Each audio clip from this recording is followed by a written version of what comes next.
composant qui est plus cher, qui est moins cher, selon les étapes du client. Parce que là, on va prendre en compte les étapes du client.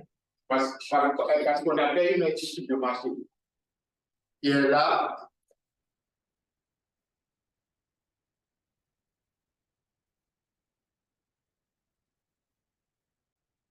l'étude de marché est là, les différents points sont là, qu'on a donné, qu'on a réussi à avoir selon ce qui est important pour le client. Par exemple, ici, on sait que la sécurité est très importante pour le client. Le client l'a noté sur ça 9.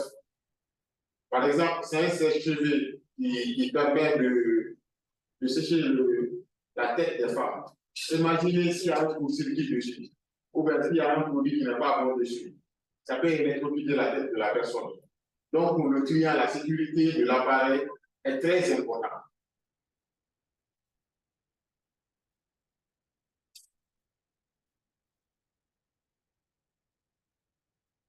Donc, est-ce que vous comprenez la logique, au moins? Vous arrivez à appliquer, on a un coût estimé qui est à 58, on a un coût cible qui est à 48. L'objectif maintenant, c'est de vraiment comparer les différents composants pour qu'on puisse, on va dispatcher aussi les 48 là en des différents composants comme ça, pour qu'on puisse savoir exactement quel est le composant qui coûte cher ou quel est le composant qui coûte moins cher.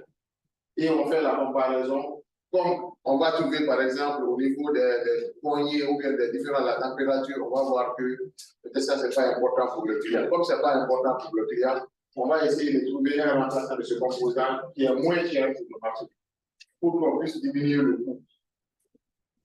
C'est bon la logique? Ok.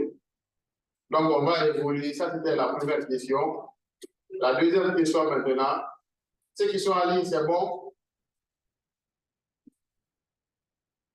On dit, compte tenu des évaluations faites par les clients potentiels, c'est-à-dire on a fait une étude de marché, calculer en pourcentage l'importance relative de chaque fonction dans la valeur totale du produit.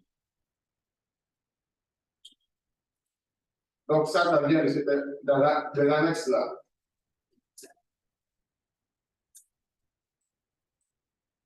Le client a fait les notations de chaque fonction. Fonction 1, fonction 2, fonction 3, jusqu'à fonction. On va utiliser toutes les fonctions, subjectif et objectif. On va faire la somme. On va trouver 67. Mais vous trouvez maintenant le pourcentage, qu'est-ce qu'il faut faire? Oui, le pourcentage. Oui. Déjà, là, 67 va correspondre à 100%. Exactement. Donc, pour trouver chaque pourcentage, on peut appliquer la règle. Oui. Par exemple, on dit si 6 divisé. Si 67 donne 100%, 6 de la fonction publique donnera combien de pourcent? Oui. Donc là, ce sera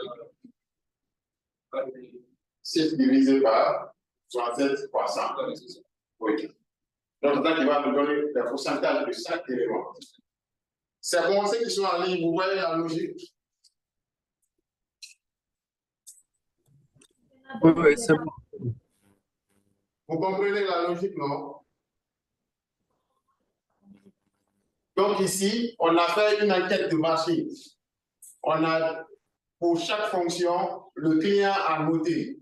C'est-à-dire, on demande on me demande à une dame, on dit pour toi, est-ce que la facilité d'installation est importante?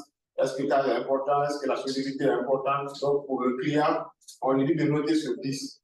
Donc, chaque client va donner une notation, si c'est pour chaque fonction. Après, on va faire la somme de toutes les notations, on va faire une moyenne. Donc, c'est la moyenne qui est là, selon l'étude technique que le cabinet a fait.